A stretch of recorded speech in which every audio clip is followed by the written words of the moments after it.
سلام، خوش اومدید به یه بازی خیلی ساده خیلی معمولی. بازی خیلی ساده خیلی معمولی. خیلی ساده خیلی معمولی. خیلی ساده خیلی معمولی. اومدیم سقف بیمه و رو سر کارمندا بریزیم اینکه بدبختشون کنیم. بچه امروز اومدیم با بازی بیمه انجینیر یا همون بیمه پولشون میده.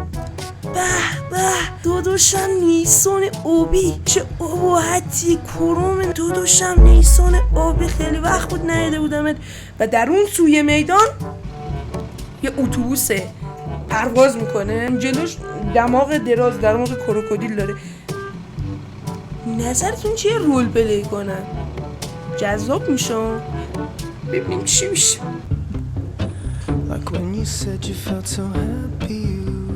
من دیگه انتقاممو نگرفتم ازت نیسان آبی، تا اتوبوس قدیمی هست. چرا نیسان آبی؟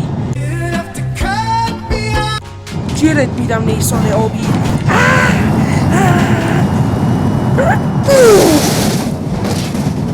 Oh my goodness. واو چقدر خوشگل شدی. ببینید ماشاءالله فرمونش داره میچرخه بچه، باور نمیشه. زیبا بود، خیلی زیبا بود. خب بچه در این سوی میدان یک ماشین برقی جدید آلمانی، البته نمیدونم شاید چینی باشه، خدا میدانه. و در اون سوی میدان یک اتوبوس جونده ماشین. میخوام ببینیم شاخ به شاخشن چی میشه دیگه. بالاخره ما مغزمون خراب. از این ور این ماشین گاز میده و از این ور این ماشین گاز میده و از این ور نیترو این روشن میشه. از اون ور ما میریم روی ماشین. واو داریم دود میبینیم از اون دور. آیا اون دودها چیستن؟ آیا ما نابود میشویم؟ آیا ما به فنا میرویم؟ Yes I can.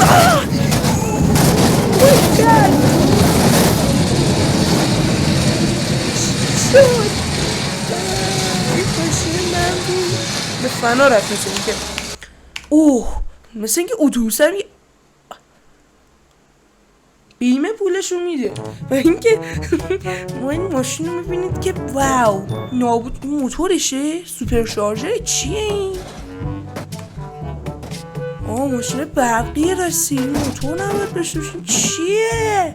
بچه ها به جای اینکه بیام یه ذره خشن باشیم با ماشین برقمون درست رفتار کنیم، یه ماشین ایرانی مشتی ببخشید عذر میخوام، یه ماشین ایرانی مشتی همه تو ایران داشتن، یه زمانی الانش هم دارن، پراید. آقا جز این ماشین مگه ما چیز دیگه ای داریم؟ میخوایم ببینیم اگه این با یه ماشین شاسی بلند جدید آلمانی چینی نمیدونم چجوریه برخورد شاخ به شاخ کنن چه اتفاقی میفته. از این ور پراید گاز میده وله و در اون سوی میدان ماشین برقمون گاز میده. چقدر داخل شیکه، انصافا دلم نمیاد اینو بکنم تو دیوار. چی پراید ما دیوار میبینیم دیگه جدیدن قاد زدیم. و واو پراید داره از اون دور دیده میشه. مرحبا.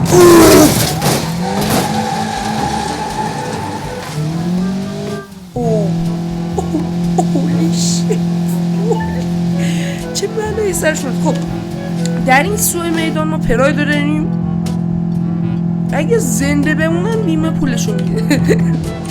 و در اون سوی میدان ماشین برقمونو داریم که 100% زنده مونه. انصافا هی این ماشین جون سالم به در بود. و اینکه من اومدم اینجا تا ماشینا رو لیگو لورده کنم و قصدم این نیست که ماشینی سالم بمونه. خوش اومدید به برخورد پراید با دیوار. وای چه خوشی داره میگذره. چرا ماشینم ترمز نمیگیره؟ ای بای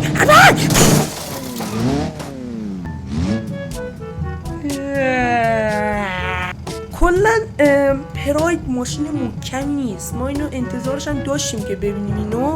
تا جایی که من دیدم خوب بود به نظرم. اگه پراید واقعی بود الان تا حدود چراغ عقبش خورد شده بود با سرعت نزدیک 70-80 مایل بود تقریبا، شاید کمتر ندیدم. ما داریم با این کامیون خیلی زیبا با دماغ خیلی گنده میریم مسافرت. چه ماشینی؟ من اصلا نمیدونستم که اونجا ماشینه. وای پراید، من اصلا نمیدونستم که پراید. به چه موشی دارم.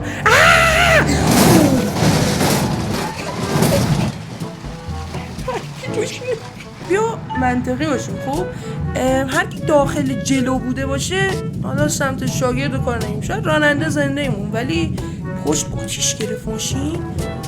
خود واو کاپوت خم شده ولی زنده میمونه، در هر صورت کامیون خیلی محکمی بود. که بچه‌ها در این سوی میدان یک اتوبوس، در اون سوی میدان یک تریلی، اما اینا اصلا ماشینای عادی نیستن و اگه هر کدوم به هر کدومشون برخورد کنه نمیدونم چه اتفاقی میفته.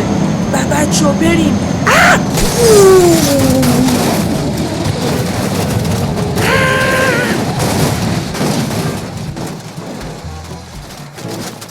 کلن پاچیک به هم. و اینکه به چون لایک و دنبال یادتون نره و تا یه ویدیو دیگه پیس.